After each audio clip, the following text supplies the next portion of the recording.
안녕하세요. 네. 오늘 체육대회 잘들 하셨죠? 굉장히 즐거운 시간이었을 거라는 생각이 듭니다. 괴테하고 비슷한 시절을 살았던 그 프리드리히 힐러는 인간의 미적 교육을 위한 편지라고 하는 책에서 인간을 아름답게 만드는 것이 두 가지가 있다고 이야기를 하고 있는데, 하나는 아름다운 것을 향유할 수 있는 능력, 미학적 능력이 우리에게 있을 때 인간은 정서적으로도 안정되고 아름다운 사람이 된다, 이렇게 얘기합니다. 뭔가를 아름답다고 느끼는 것, 뭔가를 숭고하다고 느낄 줄 아는 것, 이런 것들이 무엇보다도 소중한 인간됨의 중심이라고 얘기하고 있습니다. 달리 얘기하면 어떤 것들을 바라보면서 경탄할 수 있는 능력이 내 속에 있을 때 우리는 조금은 좀 좋은 사람이 될 수 있는 가능성이 있다는 거죠. 그런데 우리가 사는 세상에서는 뭔가를 바라보고 경탄할 시간이 별로 없죠. 분주하게 우리는 달려가기에 바쁘기 때문에 그렇습니다. 여러분 다 잘 아는 시, 나태주 시인 풀꽃이라고 하는 시를 보면은 자세히 보아야 예쁘다, 오래 바라봐야 사랑스럽다, 너도 그렇다, 이렇게 되어 있는데, 자세히 보고 오랫동안 바라봐야 어떤 존재의 아름다움도 발견하고 또 그것을 정겹게 바라볼 수 있는 능력이 있는데, 그러나 우리는 뭔가를 자세히 바라볼 마음도 없고 내 마음이 분주하기 때문에 오랫동안 바라볼 수 있는 틈도 없고, 그래서 우리는 세상에 넘치는 아름다운 것들을 보아내는 능력이 사라졌고, 그래서 우리에게 주어져 있는 인생이 무한히 값지다고 하는 사실을 느끼지 못하고 살고 있습니다. 향유의 능력이 사라지는 것이 인간들이 황폐해지고 있는 까닭이라고 얘기할 수 있겠습니다. 예컨대 여러분 이런 시 한번 생각해 볼까요? 유자차 한 잔을 지금 마십니다. 유자차 한 잔을 마실 때 여러분, 유자차 참 맛있네, 이거 어디에서 나온 거야, 이렇게 우리는 대개 생각을 합니다. 근데 한 시인은 이렇게 썼습니다. 유자차를 마신다. 지난 여름 어느 날 아무도 몰래 어느 유자나무 위로 내려앉은 햇살을 물에 풀어 마신다, 이렇게 말합니다. 여러분, 유자차 한 잔, 아무것도 아닌 유자차이지만 지난 여름 어느 날 아무도 몰래 유자나무에 내려앉은 햇살을 풀어 마신답니다. 그러면 여러분, 그 마시는 행위 그 자체가 이미 자연과의 깊은 소통이라고 얘기할 수 있고, 그 속에는 고마움이 있고 내 삶이 무한한 신비의 세계 속에 있다는 것을 알게 되죠. 그러니까 이 시적 세계관이라고 하는 것은 굉장히 한가로운 세계관처럼 보이기도 합니다. 그런데 여러분, 결국 이런 시적 세계가 우리를 인간답게 만들어주는지도 모르겠습니다.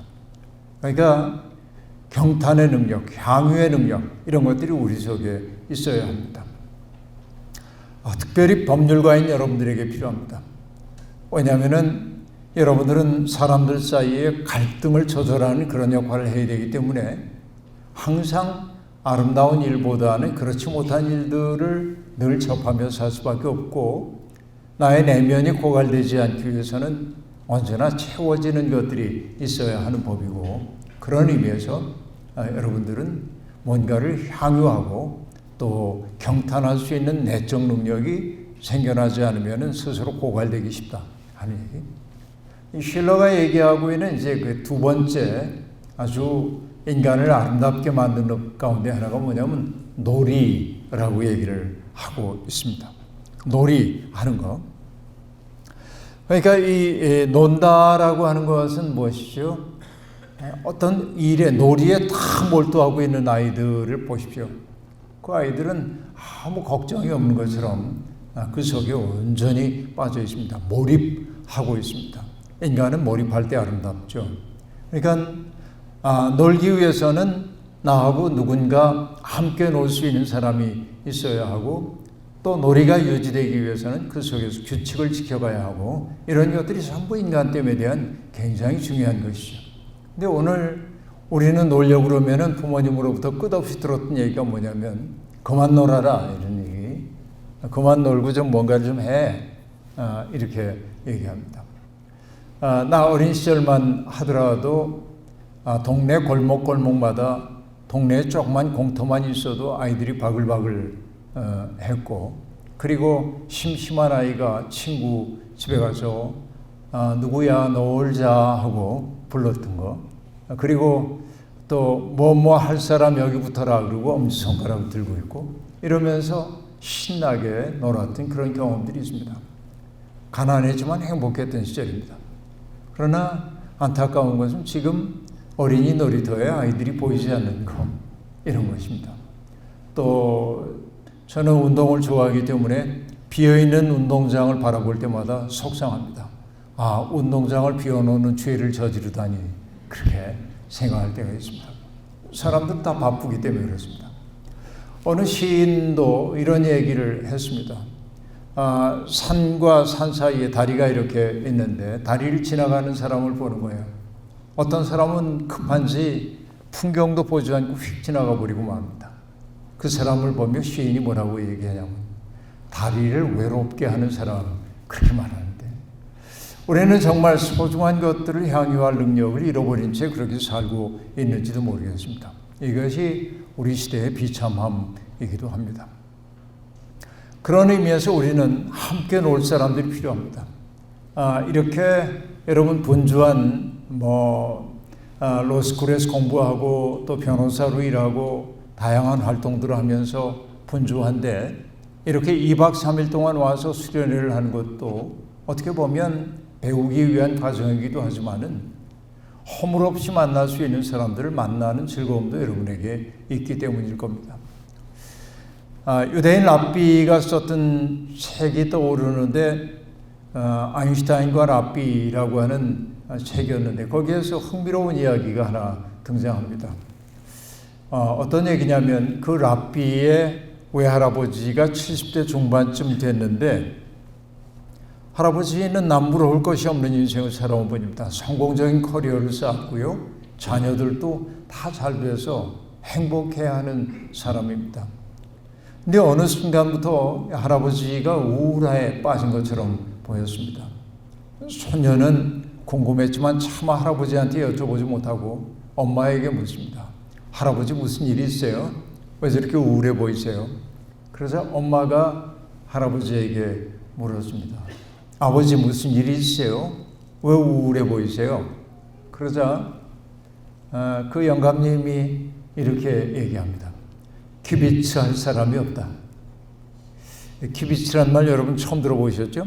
근데 이게 키비츠라고 한 말은 이디시어인데 그러니까 동유럽에 살고 있는 유대인들이 사용했던 언어 이디시어로 어떤 뜻을 뜻하냐면 격의 없는 사이를 뜻하는 말입니다. 격의 없는 사이. 그래서 여러분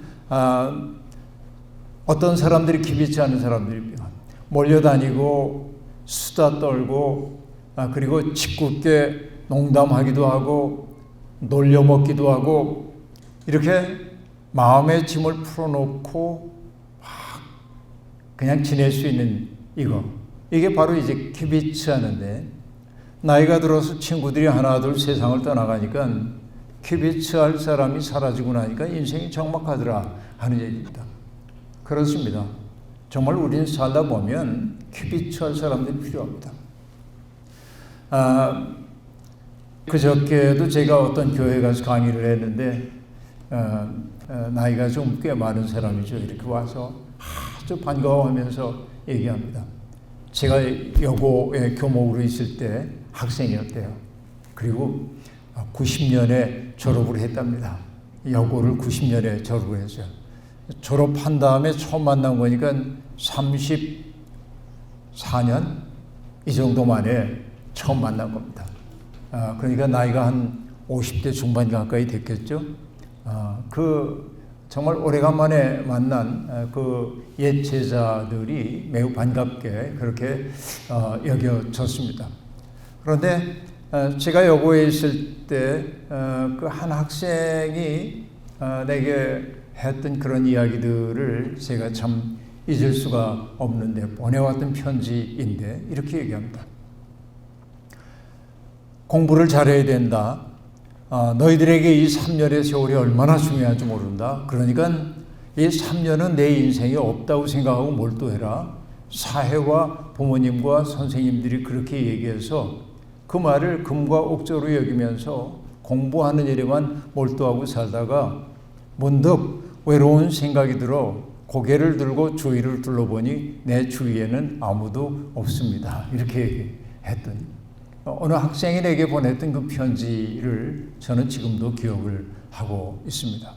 어제도 얘기했던 것처럼 성공의 사다리라고 하는 것 올라가기 위해서 그냥 그 일만 하다 보니까 관계는 협소해졌고, 그러니까 나와 친밀하게 큐비처 사람들이 없는 적막한 인생이 되어버리고 말았다. 그렇게 얘기하고 있습니다. 근데 여러분, 실제로 인간은 홀로는 살 수 없습니다. 그런데 제가 여기 이렇게 서 있으면은 눈을 감고도 저는 서 있을 수 있습니다. 그렇죠? 내가 서 있기 위해서 필요한 땅은 사방 30cm면 충분합니다. 그리고 저는 끄떡없이 서 있을 수 있습니다. 눈 감고도. 그러나 여러분 생각해 보십시오. 내가 적당한 30cm인 15m 되는 기둥 위에 서 있다고 생각해 보십시오. 내가 눈을 감고 바로 서 있을 수 있을까요? 그럴 수 없죠. 내가 고개사가 아니다면 매우 어려울 겁니다. 그 말이 의미하는 바가 뭔지 아시겠습니까? 내가 서기 위해서 필요한 땅은 30cm이지만은 내가 든든히 서기 위해 필요한 것은 서 있지 않은 비어있는 땅인 거예요. 내 옆에 있는 비어있는 땅들이 필요한 거예요. 그러니까 내 인생이 아름답게 되기 위해서는 결국 뭐냐면 필요 없다고 여기는지 몰라도 나의 설 땅이 되어주고 있는 사람들이 있기 때문에 내 인생이 서지는 거죠. 이게 필요한 겁니다. 다시 얘기해서 이게 인간의 조건인데 너 없이는 나도 없다라고 하는 거죠. 이게 인간의 조건이라고 말할 수 있겠습니다. 그래서 여러분, 인생에 눈을 뜬다고 하는 건 뭐냐면 나만 알고 살고 있던 사람이 어느 순간부터 내 곁에 있는 사람이 소중하게 여기기 시작하는 거예요.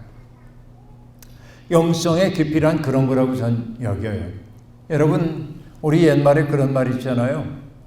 뭐 철들자 망령 이런 소리 있는데 철이 든다고 하는 말이 어떤 말입니까? 자기를 우주의 중심에 놓고 자기 중심으로 사고하던 사람이 다른 사람의 어려운 사정을 헤아리기 시작할 때 우린 그 사람이 철들었다고 그렇게 이야기하는 거죠. 이것을 여러분 조금 신학적인 용어로 얘기를 해볼까요? 죄라고 하는 거 어떤 게 죄입니까? 우리는 무엇을 저지른 것을 죄라고 생각합니다. 하지 말라고 금지된 것을 행하는 것이 죄라고 생각합니다.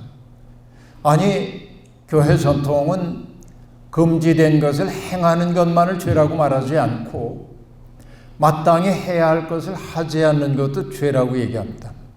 그래서 저지르는 죄는 sins of commission, commit 하는 거예요.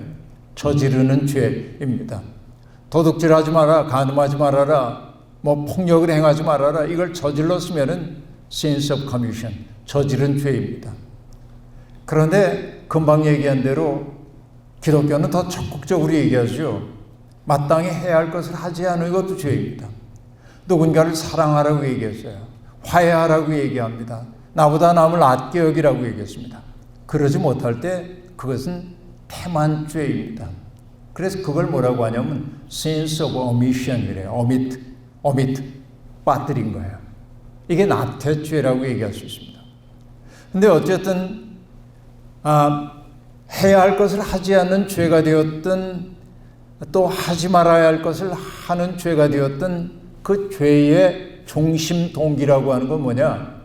나라고 하는 거예요. 내가 중심이 되어야 한다는 생각이기 때문에 그래요. 그 죄를 저는 뭐라고 얘기하냐면 자기 속으로 구부러진 마음이다. 그렇게 얘기합니다.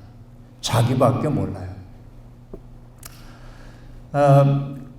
제가 여고에 있을 때 학생들이 그 수업을 하기 전에 5분 동안 나와서 잠깐 스피치하는 시간을 제가 주곤 했는데 한 학생이 나와서 이렇게 얘기했던 게 기억납니다.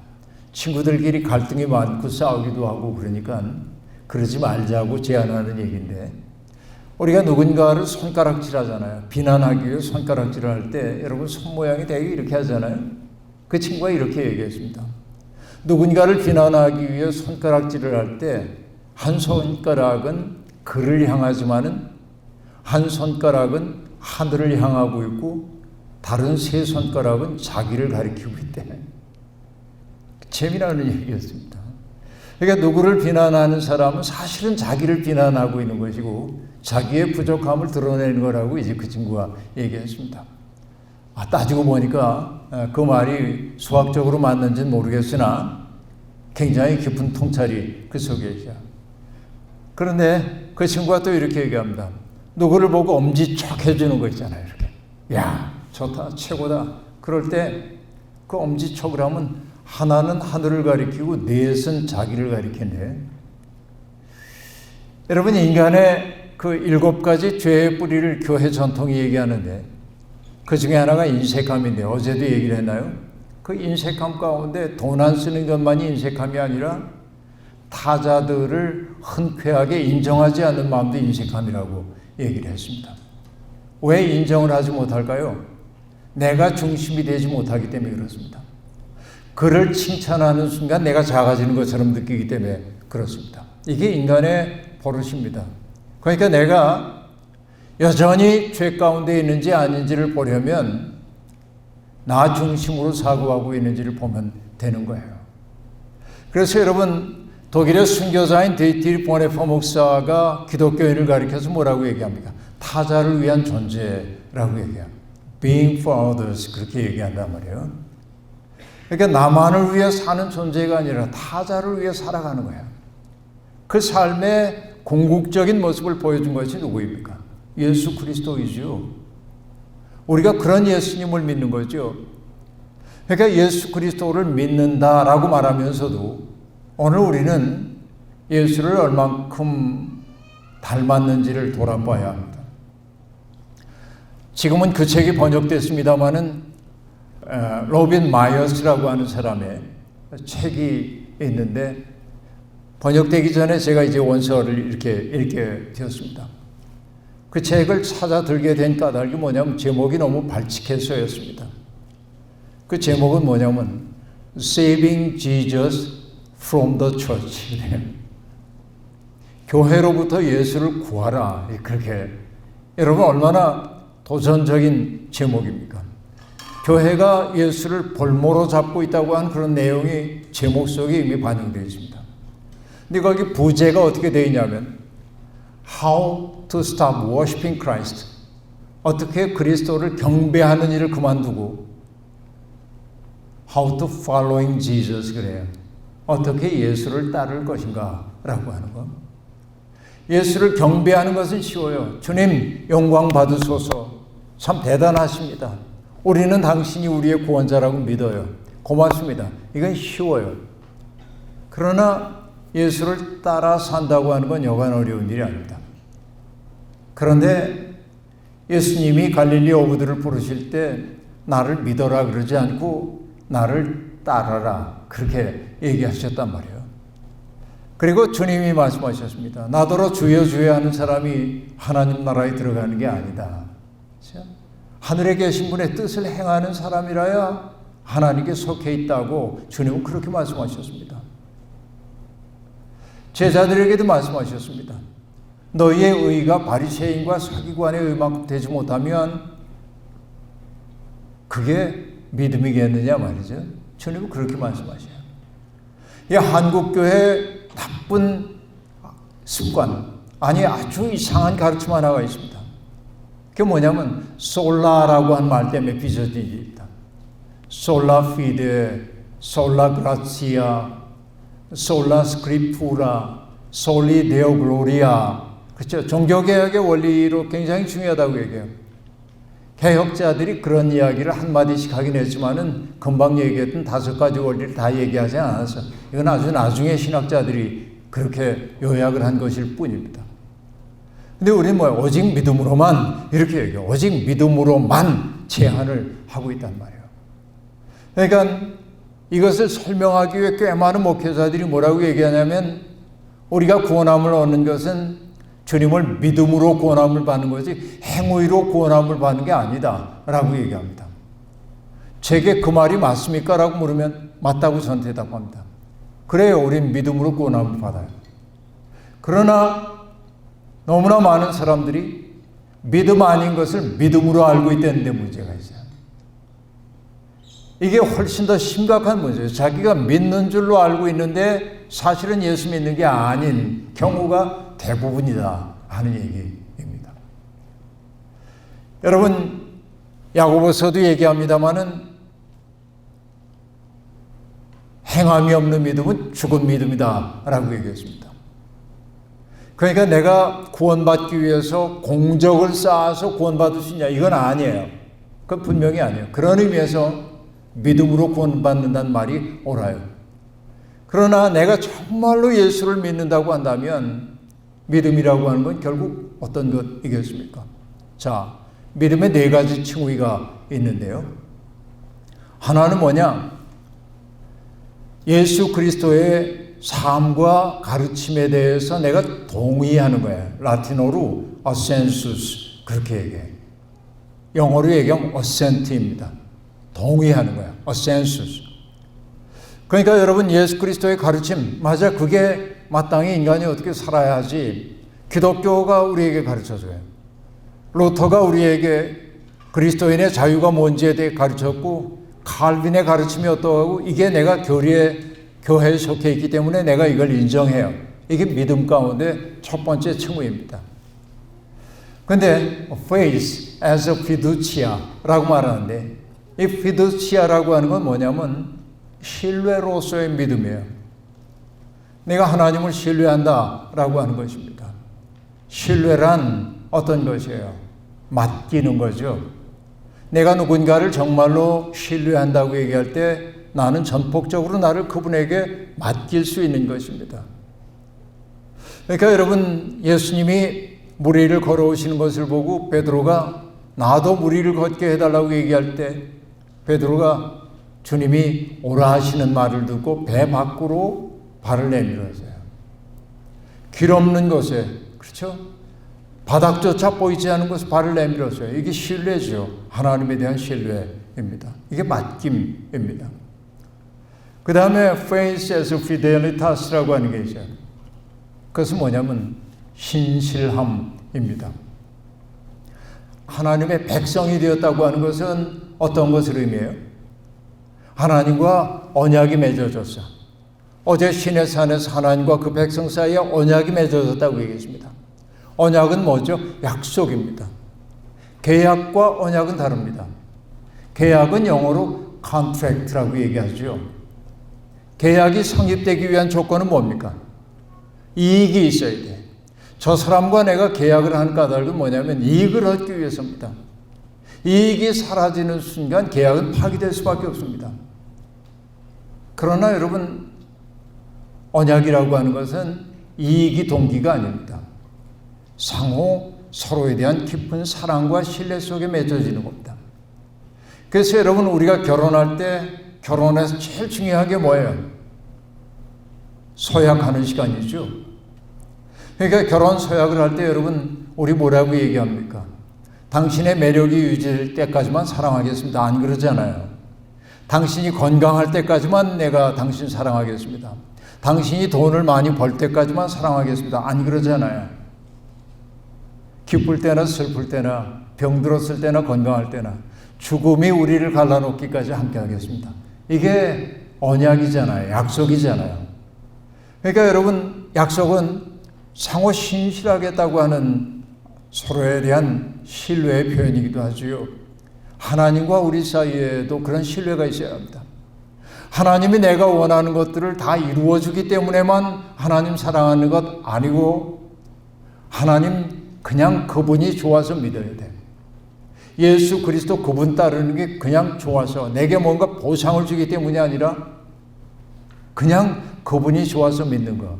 이게 신실함으로서의 믿음이에요. 근데 믿음의 네 번째 칭의는 뭐냐면 faith as a visio라고 하는 게 있는데, 비지오는 비전입니다. 신앙이란 뭐냐면 새롭게 바라봄이에요. 그러니까 예수의 눈으로 세상을 바라보는 게 믿음이다 하는 얘기입니다. 예수의 눈이 어떤 눈이었습니까? 예수는 당신 앞에 나온 사람들을 하나님이 당신께 이끌어 주신 존재로 여겼습니다. 이게 예수님입니다. 여러분, 예수님 당시의 신학자들은요, 그 당시의 율법학자들과 바리새파 사람들은 병든 사람들을 바라볼 때마다 그들을 신학적 사유의 대상으로 삼았습니다. 이 사람이 이렇게 병든 까닭은 하나님 앞에 죄를 지었기 때문이라고 해석하곤 했습니다. 요한복음 9장에 보면은 날 때부터 앞을 보지 못하는 사람이 나오는데 제자들이 그 사람을 바라보면서 예수님에게 질문합니다. 예수님, 이 사람이 앞을 보지 못하는 것은 조상들의 죄 때문입니까? 이 사람의 죄 때문입니까? 예수님과 함께 동행하면서도 그 제자들의 사고 속에 있는 것은 뭐냐면 그 당시에 권위 있다고 하는 신학자들의 논리를 내면화하고 살고 있는 거예요. 그들의 눈으로 세상을 바라보고 있는 거예요. 그러니까 여기 앞을 보지 못하는 사람은 틀림없이 누군가의 죄의 결과라고 그들은 확신하고 있었던 겁니다. 예수를 따르면서도. 그러니까 이건 완전히 신학적 해석이죠. 그러나 주님이 뭐라고 대답하십니까? 이 사람의 죄 때문도 아니고 조상들의 죄 때문도 아니다 라고 말하므로 병과 죄를 나누어 놓고 있습니다. 그리고 뭐라고 얘기합니까? 하나님이 하시려는 일을 드러내기 위함이다 라고 말합니다. 자, 이 말을 오해하지 말아야 합니다. 하나님이 하시는 능력 있는 모습을 드러내기 위해 이 사람을 불행하게 만들었다는 얘기가 아닙니다. 주님이 하신 말씀은 뭐냐면 이렇게 앞을 보지 못하는 사람을 하나님이 기뻐하시는 건 뭐예요? 그가 온전해지기를 소망하신다. 우리가 그를 위해 할 수 있는 일이 뭔지에 대한 질문을 해야 된다는 거예요. 이게 바로 예수 그리스도의 눈입니다. 그렇죠? 이게 예수의 눈입니다. 한 여인이 가늠하다 잡혀왔습니다. 사람들이 기세등등하게 돌을 들고 예수님을 시험하기 위해서 주님에게 묻습니다. 모세의 율법에 의하면 가늠한 여인은 돌로 쳐 죽이라고 했는데 우리가 어떻게 해야 할까요? 주님은 양날에 칼을 지금 손에 쥐어야 하는 순간입니다.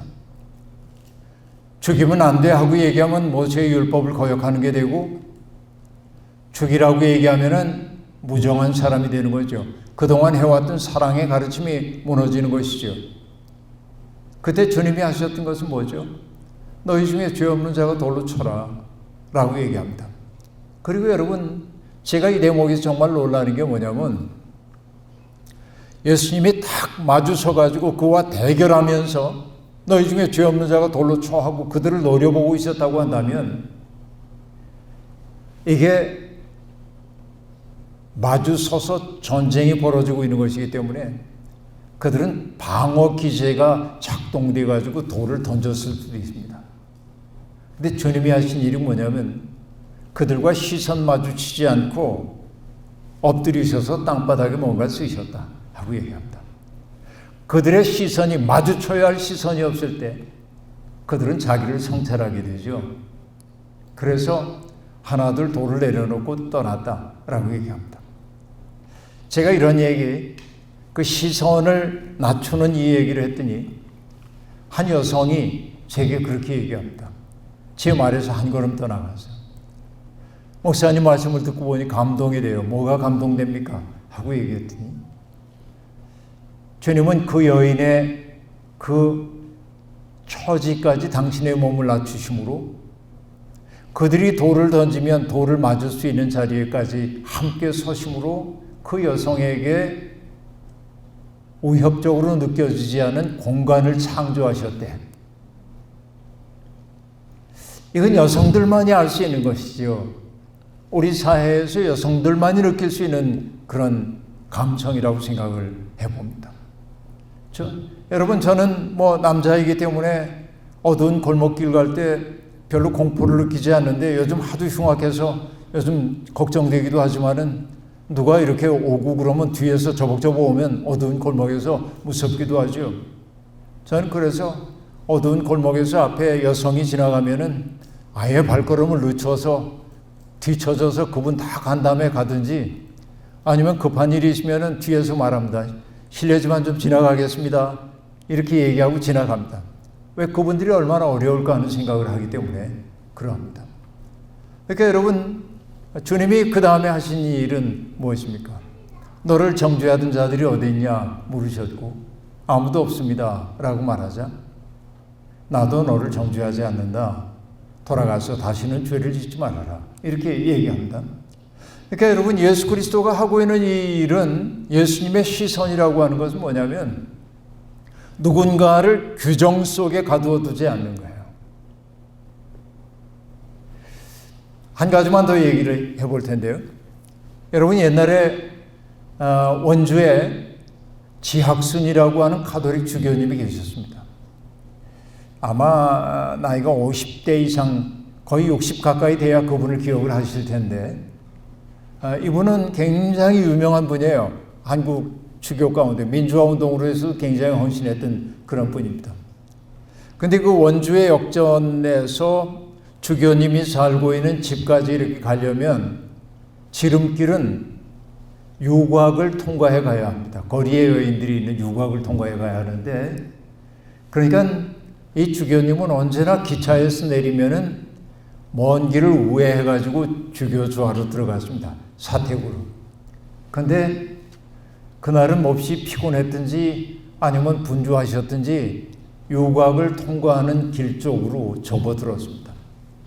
근데 그 거리에 나와 있었던 여인들은 다 알아요. 저분이 누구인지. 워낙 유명한 분이기 때문에.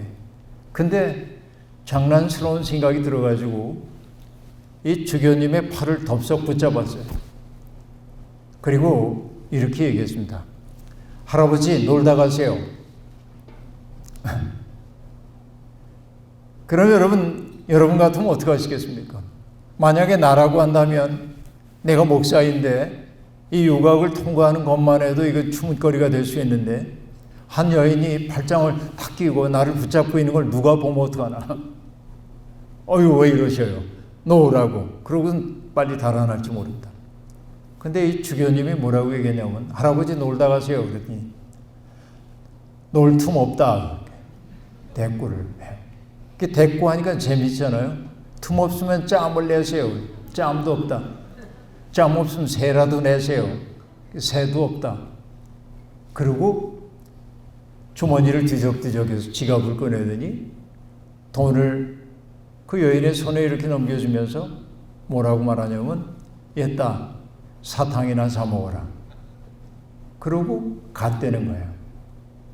제가 이걸 왜 하냐면, 세상을 떠난 김지하 시인이 지학순 주교를 매우 존경하고 따르던 분인데, 지주교로부터 들은 이야기를 시로 썼어요.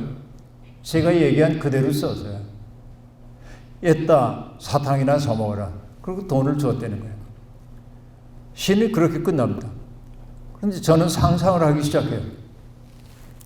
그 여인에게 어떤 변화가 있었을까? 그 할아버지 주교님과의 만남이 이 여인으로 하여금 그 유곽을 떠나도록 만들었을까? 당장은 그랬을 것 같지 않아요. 그러나 그 지주교와의 만남이 이 여인 속에 뭔가 씨앗 하나를 심어놨을 거라고 생각해요. 왜? 그 여인들이 감내해야 했던 보통의 시선은 어떠냐면은, 자기들을 욕망의 대상으로 바라보는 이글거리는 시선이든지, 아니면은 경멸하는 혐오의 눈빛이든지 그랬을 텐데, 그 할아버지는 마치 손녀를 바라보는 것처럼 따뜻하게, 어떤 윤리적 판단도 하지 않고 손녀를 대하듯 한 사람으로 그를 대해서 그 눈빛, 그 받아들임, 그 존중, 이것이 그 여인의 마음속에 씨앗처럼 떨어졌을 거고, 어느 인생의 계기가 되었을 때 그 씨앗이 싹 터서 새로운 삶을 살 수 있는 계기가 될 수도 있었겠다. 이건 상상입니다만 저는 그런 생각을 해봐요. 사실 그렇습니다. 누군가에게 내가 받아들여진다고 하는 사실이 우리를 얼마나 새로운 존재로 빚어내는지 모릅니다. 자, 이것을 조금 신학적인 언어로 얘기를 해보겠습니다. 제가 번역했던 책이 있는데요. 마커스 보그라고 하는 사람이 있었던, 이제 제가 번역한 책이 10몇 권쯤 되는데 지금은 전혀 번역을 안 하는데, 왜냐하면 집에서 금지를 하고 있기 때문에, 번역하다 보면 밤도 새우고 이러기 때문에. 근데 그 책에서 마커스 보그의 예수 새로 보기라고 하는 책인데 거기에 굉장히 재미나는 이야기를 그 보그가 들려줍니다. 예수님 당시에 그 유대교의 가장 전문가라고 하는 그 사람들과 예수님의 차이를 얘기하는 거예요. 근데 신학 전문가들이 가지고 있는 자가 있었어요. 이 자가. 그걸 뭐라고 얘기했냐면은 The politics of holiness, 그렇게 얘기해요. 그러니까 뭐예요? 거룩의 정치학이 작동되고 있었다. 정치학이라고 하는 게 여러분 정치를 논하는 학문이기도 하지만은 뭐예요? 인간 관계 속에서 미세하게 작동되는 모든 권력이 정치로 본다고 한다면 그냥 그렇게 이해하면 되겠어요.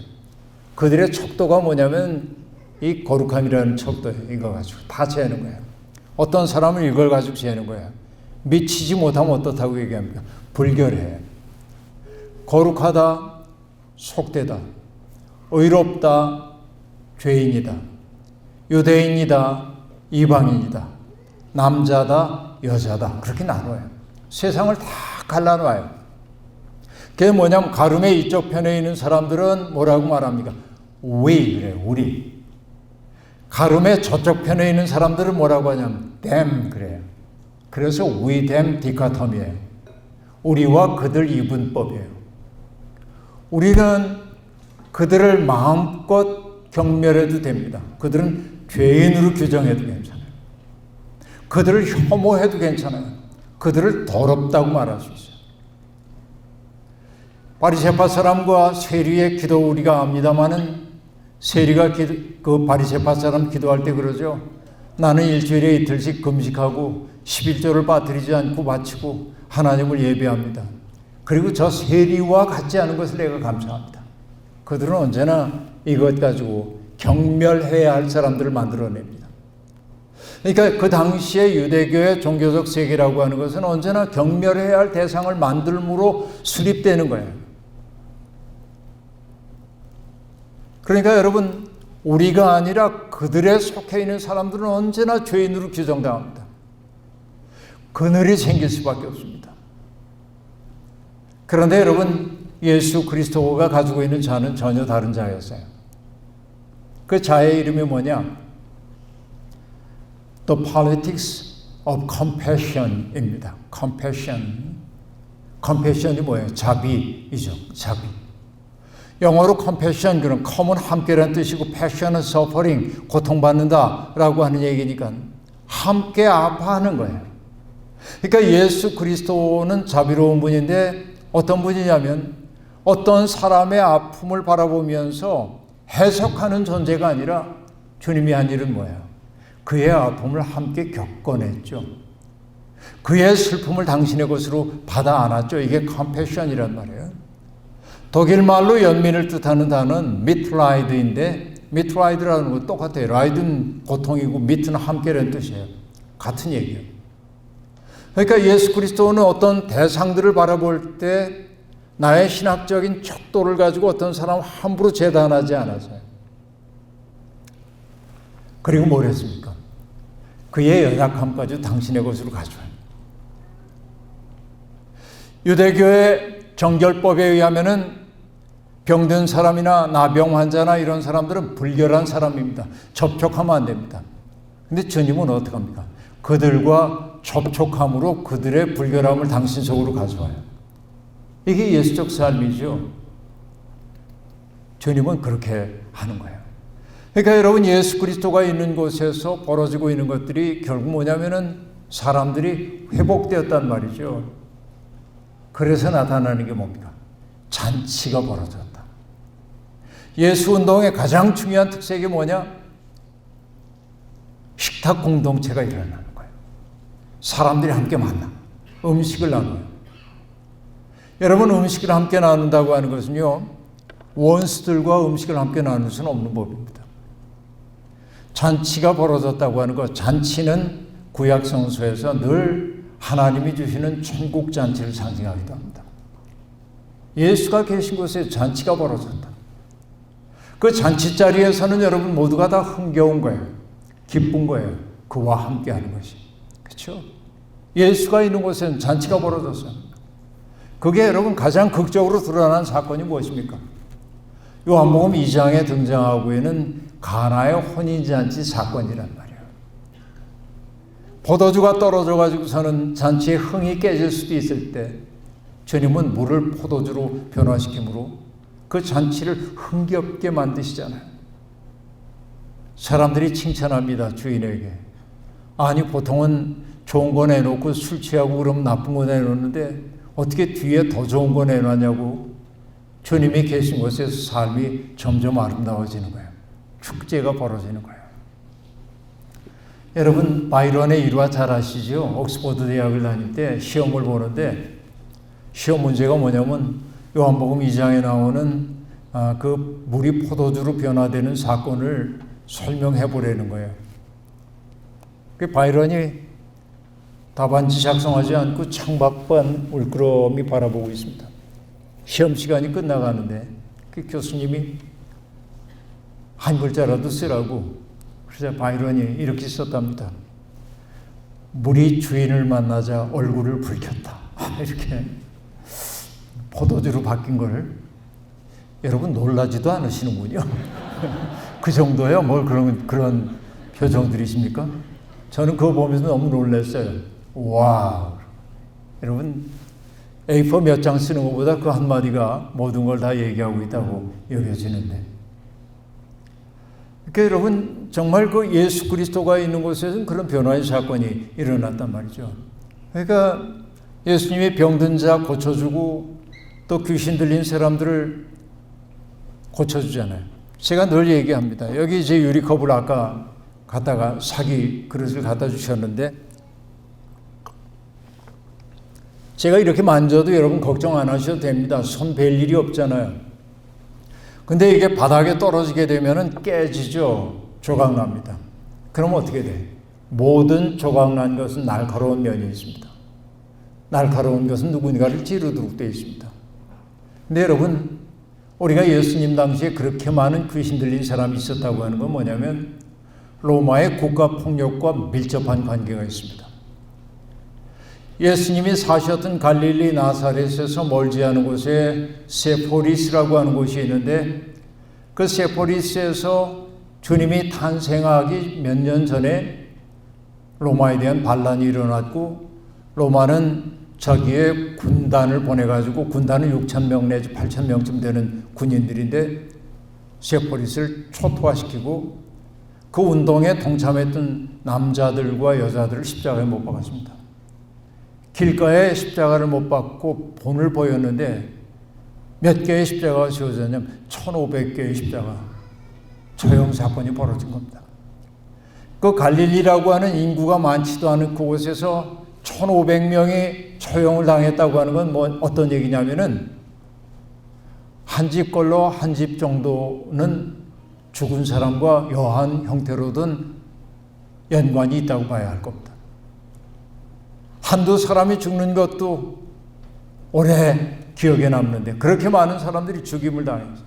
어떤 사람들은 마음이 단단하기 때문에 마음속에 울분을 품고 내가 이 원수를 갚으리라 하는 생각 가질 수 있지만은 어떤 사람은 마음의 타격이 너무 크면은 어느 순간에 마음을 다 놓아버릴 수밖에 없는데 그 놓아버린 그 마음속에 악한 영이 들어간 것이 귀신 들린 거죠. 그 귀신 들림의 상황을 성경이 뭐라고 얘기하냐면은 이렇게 얘기하죠. 그 사람이 얼마나 사나웠든지 그 앞에 지나갈 수가 없었다. 그리고 귀신이 들릴 때 그가 자주 자기를 불 가운데도 던지고 물 가운데로 던지기도 했다고 그렇게 얘기합니다. 결국 귀신이 하는 것은 뭐예요? 생명을 위축시키고 생명을 해치는 게 귀신이 하는 일이에요. 자기를 해치든지 남을 해치든지. 그러니까 귀신 들린 사람이 있으면 불결하다고 돌아가야 합니다. 그러나 주님은 그와 마주서요. 그리고 귀신을 꾸짖어 내쫓습니다. 그런데 여러분, 그렇게 주님이 그에게 갈 수 있었던 까닭은 뭡니까? 귀신 들린 사람조차 하나님의 자녀이기 때문에 그렇습니다. 이게 예수의 자비의 정치학입니다. 몇 년 전에, 벌써 10년 꼭 됐네요. 11년 전에 괌이라고 하는 곳을 처음 가고 말씀을 전하고 집회 다 끝나고 나니까 나와서 목사님들이 몇 분 나와가지고 목사님 너무 좋은 시간이었습니다. 내년에도 또 오셔야겠는데요. 내년에도 와주시죠. 그래서 의례적인 인사라고 생각하고 예, 뭐 이 정도 하고 끝냈더니 다음에 약속하셨으니까 오셔야 됩니다. 그래서 또다시 이제 괌에 갔는데 제가 그 11년 전에 갔을 때 짬나는 시간에 스쿠버를 해봤는데 다이빙을 해봤는데 너무 재밌는 거예요. 그러니까 이분들이 나를 초대하면서 목사님 보니까 재능이 있는데 와서 자격증 따가지고 가라고. 그럴 마음이 있었어요. 근데 그 다음에 갔을 때는 물에 일체 들어가지 않았습니다. 왜? 그해 세월호 참사가 났기 때문에 차마 물에 들어갈 수가 없었어요. 마음이 아파서. 근데 여하튼 그때 이제 그 목사님하고 나눈 얘기가 떠오릅니다. 한 번은 한국에서 오신 어떤 목사님이 괌에 와가지고 마음이 즐겁고 그랬든지 바닷가에서 이렇게 놀다가 산호초로 둘러싸여 있는 섬인데 산호초 때문에 한참 나가도 바다가 깊지가 않은데 그 산호초 끝에까지 가보고 싶다는 모험의식이 그분에게 발동이 됐어요. 그래서 위험하다고 가시면 안 된다고. 산호초 끝나는 곳에 1000길 깊이라고 가면 안 된다고. 근데 여러분 한국 목사님들은 그래도 믿음이 있잖아요. 할 수 있다 하시니는 나의 능력주 하나님 부르고 간 거죠. 그쪽으로 간 거죠. 말리는데도. 그러다가 그만 미끄러져 가지고 넘어졌는데 하필이면 넘어진 데가 성게밭이었어요. 그래서 온몸에 성게가시가 찔린 겁니다. 성게가시 찔리면 엄청 아프다면서요. 죽을 것 같은 고통이에요. 그러니까 부축해가지고 이렇게 나오는데 다 죽어가요, 이분이. 큰일 났다 싶어가지고 병원으로 모시고 왔는데 의사의 처방이 별로 없어요. 핀셋 가지고 이렇게 뽑으려고 그러는데 안 뽑혀요. 똑똑 부러지기만 할 뿐. 왜? 그 가시가 낚시바늘에 미늘처럼 돼 있답니다. 그러니까 안 나와요. 죽을 것 같은 고통인데 나오지 않아요. 견딜 수가 없는데. 그래서 그 괌의 현지인이 이거 이렇게 성게 가시 찔렸을 때 병원 올 거 없어요. 빨리 집에 가서 미지근한 물 받아놓고 식초를 2병 거기에 붓고 들어앉아 있으라고. 민간요법이죠. 그렇게 했더니 얼만큼 시간이 지나가니까 속에 든 녀석들이 녹은 거예요. 그 얘기를 전해주시면서 목사님이 한 말이 잊혀지질 않아요. 목사님, 가시는 빼는 게 아니라 녹이는 겁디다. 그렇게 얘기하는 거예요.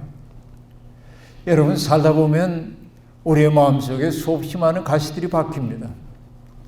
어떤 사람이 내게 했던 말도 가시가 되어 박히기도 하고 어떤 사람의 눈빛이 내게 가시가 되어 박히기도 하고 내가 누군가의 경쟁에서 패배했던 그 경험도 내 속에 가시가 되고 그늘이 되고 잘 안 나오죠. 하나하나 해결하려면 잘 안 됩니다. 그게 어떻게 되어야 합니까? 녹아져야 하죠. 그 녹음이 뭐예요?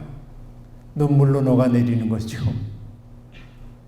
우리가 하나님의 은혜를 처음 체험할 때, 그렇죠? 다 눈물 콧물 흘린단 말이에요. 그건 내가 인위적으로 하는 게 아니에요. 그를 어거스틴은 뭐라고 얘기했냐면은 자기가 은혜를 체험했는데 그 순간을 사람이 가장 보기 싫어하는 게 누군지 아십니까? 못생긴 사람이 아닙니다. 자기의 추한 모습을 보는 걸 정말 싫어해요, 사람은. 그래서 뭐냐? 자기의 추한 모습을 자꾸 숨깁니다. 어두운 데다가 이렇게 숨겨요. 어거스틴 수사학자답게 뭐라고 얘기하냐면 내가 보기 싫어 내 뒤로 숨겨놓았던 내 모습을 주님은 내 눈앞에 들이대며 보라시는 것이었습니다. 내가 보려고 하지 않는 내 모습을 내 눈앞에 들이대며 보라고 하는 거예요. 그 순간 뭐냐면 나의 참담한 모습이 보이는 거예요. 그 순간 내 속에서 울음이 터지지 않을 수가 없고, 그래서 여러분 최초의 은혜를 경험하는 게 다 회개의 영이 우리에게 와서 우리를 울게 만들어. 그 우는 게 뭐냐면 내 속에 있는 가시를 녹이는 과정이에요. 그리고 그 다음에 주님이 하시는 일이 뭡니까? 다독거리면서 내 마음의 아픔을 내가 안다. 나는 너를 나의 자녀라고 생각해. 안아주잖아요. 이게 예수 그리스도지요. 그러니까 바로 예수 그리스도가 우리의 아픔을 겪어내셔요. 나의 고통을 당신의 것으로 가져가 녹여주시는 거예요. 그 사랑을 경험한 사람들은 회복되었던 것이죠. 그러니까 여러분, 우리가 예수 그리스도가 하나님의 아들이라고 하는 것은 예수님의 신분증에 그렇게 적혀있기 때문이 아니라 그 사랑을 경험한 사람들의 고백이에요. 이게 예수님이 하나님의 아들이란 말의 고백이란 말이죠. 그 사랑을 경험하고 나면은 여러분 내 삶이 든든하게 서기 시작합니다. 여러분, 주님을 3번씩이나 모른다고 부인했던 베드로가 얼마나 부끄러웠을까요? 그런데 주님은 디베랴 바다에서 베드로와 대면을 딱 하는 순간 부활하신 주님이 베드로에게 하신 말씀은 무엇입니까? 못난 놈, 내가 너 그럴 줄 몰랐다, 안 그러잖아요. 내 죄를 내가 알렸다, 안 그러잖아요. 뭐라고 말씀하셨습니까? 와서 조반을 먹으라 그래요. 저는 이 얘기에 감동합니다. 왜? 그 말 속에 숨겨져 있는 마음을 알겠기 때문에 그래요. 자, 밥을 먹으래요. 요즘 우리가 젊은이들에게 밥은 먹고 다니니? 이런 말 하긴 합니다마는 밥을 먹으래요. 이 말이 왜 제게 감동이냐고요? 여러분, 우리는 내 집에 함께 사는 사람, 그리고 나의 일가 친척들을 가족이라고 부릅니다. 그 가족은 집 가자라고 하는 것은 간머리에 돼지 시자가 있어요. 돼지를 잡아서 제사를 같이 바치는 공동체가 가입니다. 가. 그러니까 가족은 혈연이에요. 그런데 우리는 가족을 다른 말로 일컫기도 합니다. 식구라고 얘기하죠. 식구는 뭐예요? 한솥밥을 먹는 사람들이 식구입니다. 나와 혈연으로 연결된 사람도 가족이지만은 우리 집에 와서 머물고 있는 사람도 가족이고요. 농촌 배경으로 얘기하자면 우리 집에서 기르는 가축도 가족이에요. 한 음식을 먹기 때문에. 그게 식구라고 하는 말이 가족이란 말보다 정서적 울림이 커요. 그러니까 여러분, 밥을 함께 먹는다고 하는 것은 뭐냐면 우리가 하나 돼 한 솥밥 먹는 사이라고 하는 뜻이죠. 그러니까 예수님이 와서 조반을 먹으라라고 하는 그 말 하셨을 때 그 말 속에 담겨있는 의미를 저는 어떻게 새기냐면, 베드로, 내가 부끄러워하는 거 내가 알아. 내가 면구스러워한다는 것도 내가 알아. 하지만 너는 그럴 수밖에 없었어. 그게 너니까. 너는 인간이잖아. 나약하잖아. 내 아픔까지도, 내 연약함까지도, 너의 부끄러움까지도 나는 받아 안았어. 나는 너를 내 식구가 아니라고 생각한 적이 한 번도 없어. 온전한 받아들임이죠. 그리고 주님은 베드로에게 묻습니다. 네가 나를 사랑하느냐? 내 어린 양을 먹여라. 3번씩이나. 그리고 여러분 아시죠? 베드로는 완전히 변화된 삶을 살았어요. 뭐 때문에? 주님의 가없는 사랑을 경험했기 때문에 그렇습니다. 주님이 율법적으로 너는 이런 죄를 저질렀어. 이거는 네가 지옥 갈 죄야.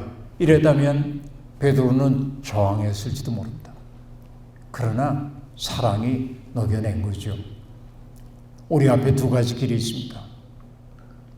하나는 뭐냐면 보리를 깨부수는 길입니다. 우린 그것도 해야 합니다. 성경이 가지고 있는 두 가지 전통이 있는데 그 하나는 예언자적 전통이고요.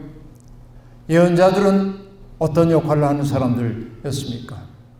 예언자는 한마디로 얘기하면은 하나님의 파토스를 그대로 느끼는 자들입니다. 예언자들은 하나님에게 사로잡혔어요. 하나님의 마음을 아는 거예요. 하나님의 아픔 때문에 아파하고 알아내는 존재입니다. 하나님의 분노를 가슴에 품은 존재입니다. 그래서 예언자들은 하나님과의 언약을 어긴 그 권력자들과 백성들을 꾸짖는 거예요. 예언의 첫 번째 내용이 뭐냐면 denunciation입니다. 고발하는 거예요. 탄핵하는 거예요. 야단치는 거예요. denunciation입니다. 예언자들은 야단만 치지는 않습니다. 뭐 또 합니까? 희망을 잃어가지고 어쩔 줄 모르는 사람들에게 가서 하나님의 회복의 은혜를 전하기도 합니다. 이것이 뭡니까? 위로하는 거죠. consolation. 내 백성을 위로하라, 위로하라, 위로하라. 예언자는 이 두 가지의 직무를 함께하는 존재입니다. 제사장은 어떤 존재입니까? 백성들의 아픔의 문제를 가지고 하나님 앞에 가가지고 용서해달라고 청하는 존재이잖아요. 이게 제사장적 전통입니다. 우리 주님은 그런 예언자적 직무도 행하시고 제사장적 직무도 행하셨던 것이죠. 우리는 바로 그 일을 위해 부름받았습니다.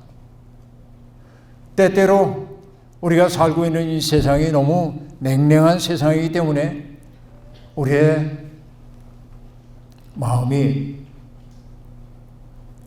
무너질 때가 많이 있어요. 그러나 여러분, 우리의 마음이 무너질 때도 주님은 우리 버리지 않으셨잖아요. 그죠? 삼척에 계신 초등학교 선생님이 계신데 권일환이라고 하는 선생님인데 이 선생님은 정말 놀라운 분입니다. 왜냐하면 초등학생들의 글쓰기 교육의 최고인데요. 이 권일환 선생님이 아이들과 지내면서 썼던 책 가운데 선생님의 숨바꼭질이라는 책이 있습니다. 그 책에 이런 대목이 나오는데요. 숨바꼭질 놀이를 해보지 않은 분은 없을 겁니다. 그리고 술래도 숨는 아이도 즐겁기만 합니다. 술래가 숫자를 세는 동안 아이들은 어디에 숨을까 잠시 고민합니다. 그러면 노상 무심히 보아오던 공간이 새롭게 느껴지게 마련입니다. 술래의 눈길을 피해 한 장소에 몸을 숨긴 채 숨소리조차 내지 않을 때 세상은 돌연 신비한 곳으로 바뀝니다. 그때 술래는 보물을 찾는 사람으로 바뀌고 숨은 아이는 비밀을 간직한 주인공이 됩니다. 아이들은 놀이를 통해 익숙한 공간을 낯설지만 신비한 곳으로 바꿉니다. 일반적인 얘기입니다. 숨바꼭질을 굉장히 아름답게 그 속에 담겨있는 의미를 잘 풀어줬어요. 그런데 그 다음 얘기가 중요합니다. 권일환 선생은 숨바꼭질에 빗대 교사의 사명을 설명하는데 교사는 꽁꽁 숨은 아이들의 마음을 찾는 순례가 되어야 한대. 아이들도 꽁꽁 숨겨놓은 마음이 있거든요. 아이들도 슬퍼하거든요. 아이들도 두려움을 느끼거든요. 아이들도 화가 나거든요. 아이들도 외롭거든요. 그러니까 선생님은 그 아이의 꽁꽁 숨겨져 있는 그 마음을 찾아서 풀어줘야 한대. 여러분, 아이들은 누가 내 마음 좀 알아달라고 이렇게 숨어 있다는 거예요. 아무도 찾아주지 않아가지고서는 누가 나를 찾아주기를 바라면서 웅크리고 있는 아이들이 있다는 거예요. 누가 다가와가지고선 너 여기 있구나 하고 지적해주기를 원한다는 거예요. 교사가 하는 일은 바로 그런 거라고 얘기하네요. 그 교사만이겠습니까? 목회자도 그렇죠. 엊그저께 권일환 선생님 만났습니다. 근데 그분이 얘기하더군요. 한 학기에 한두 번은 자기 반 학생들을 데리고 산에 올라간대. 왜 올라가냐면 아이들 마음을 드러낼 수 있는 기회를 주기 위해서래요. 어떻게 합니까? 그랬더니 아이들에게 이렇게 얘기한대. 자, 지금부터 여러분 마음껏 욕해도 되는 시간이다. 마음속에 화가 나는 일이 있으면 마음껏 욕해라 하고 얘기하면 아이들이 엄마 잔소리 좀 하지 마 로부터 게임하는데 너무 그러지 마 뭐 이런 거부터 뭐 누구 밉다는 얘기 이렇게 악을 쓰는데 막 외치는데 보통 아이들이 이제 욕을 하다 보면 한 30초나 1분 정도 하면은 다 끝난대요. 대체로. 그런데 엄마가 베트남 사람인 아이 하나가 1분, 2분, 3분이라도 안 그치는 거야. 계속 소리를 질러요. 그래서 선생님이 이 아이 속에 아픔이 많구나. 이걸 알았어. 그래서 이 아이를 회복시키기 위해서 글을 쓰도록 해주었어요. 도와줘서. 근데 여기 이제 이 술래잡기에서 이 대목을 그대로 읽어드릴게요. 너무 잘 숨어서 술래가 도저히 찾지 못하는 경우도 있습니다. 아이들이 놀이를 파하고 저마다 집으로 돌아갈 때까지 숨죽인 채 숨어있던 아이는 나중에야 놀이가 끝났음을 알고 속상해합니다. 아무도 자기를 찾아오지 않았기 때문입니다. 숨바꼭질의 묘미는 잘 숨는 데도 있지만 발견되는 데도 있습니다. 발견되었다 하여 화를 내는 아이는 없습니다. 아무도 찾지 않은 숨바꼭질은 잔인합니다. 그렇게 말하는데 마지막 얘기입니다. 로제타 홀이라고 하는 여자 선교사 얘기를 들어본 적이 있으신지요? 이 로제타 홀이라고 하는 분은 1890년 가을에 25살의 젊은 나이로 조선 땅에 발을 들여놨습니다. 이분은 펜실바니아 여자의과대학을 졸업한 재원이었습니다. 이 펜실바니아 여자의과대학은 미국에 세워진 최초의 여성 의료기관이었습니다. 의대를 졸업하면서 의사로 지내다가 어느 날 그는 미 감리의 여성 해외 선교부에서 발견한 한 책자를 읽었습니다. 거기에서 메리 라이언이라는 분의 글을 읽게 되었는데 그 글의 내용은 어떠하냐면 짤막한 글이었습니다. 그대 진정으로 인류를 위해 봉사하려거든 아무도 가려하지 않는 곳에서 아무도 하려하지 않는 일을 하라 라고 하는 얘기였습니다. 그 얘기가 계시처럼 다가왔습니다. 그 당시에 전혀 미국 사람들에게 알려지지 않았던 조선 땅에 발을 들여놓게 되었던 것이죠. 그래서 보구여관이라고 하는 곳에 이 보구여관은 뭐 이인을 뜻하는 게 아니라 보호한다 하는 보자고 구는 구한다는 구자이고 여자들을 진료하는 병원을 보구여관이라고 얘기했는데 그 보구여관에서 환자들을 진료하게 되었습니다. 어느 날 15살 먹은 소녀 하나가 부모 손에 이끌려 왔습니다. 그 당시엔 조헌풍속이 있었기 때문에 15살 먹으면 시집을 가야 했는데 이 소녀는 결혼을 할 처지가 되지 못했습니다.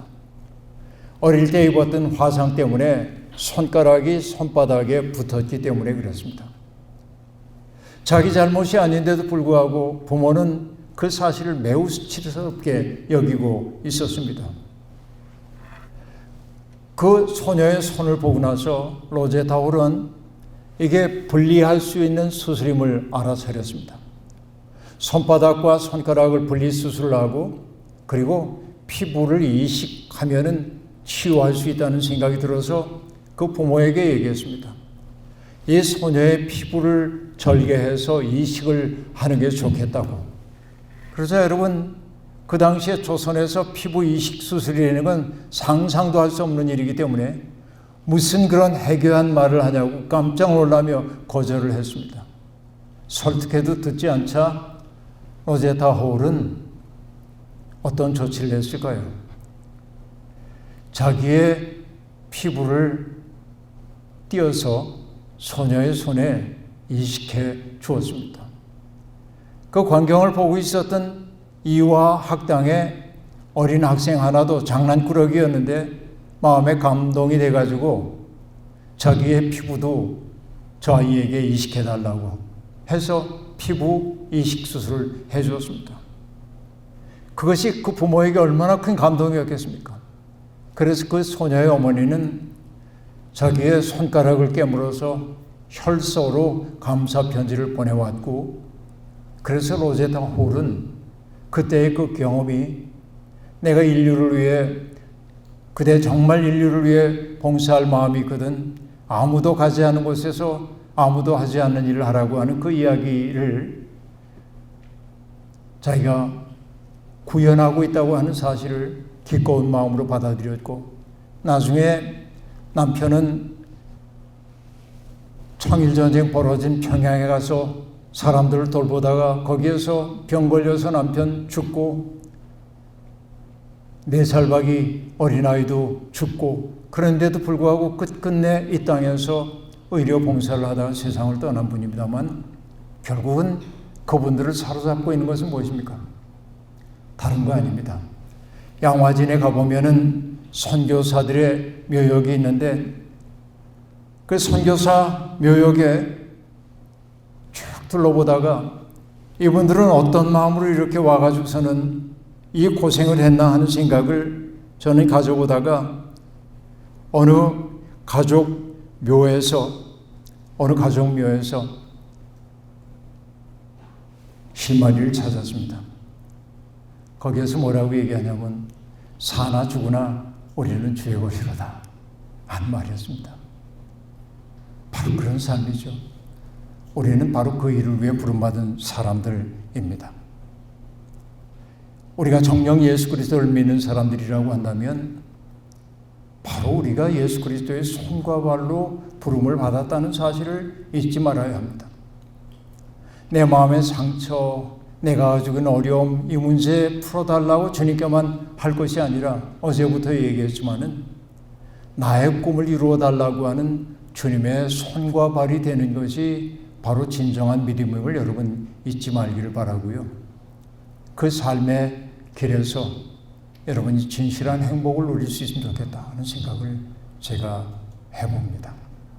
우리 같이 기도해 봅시다.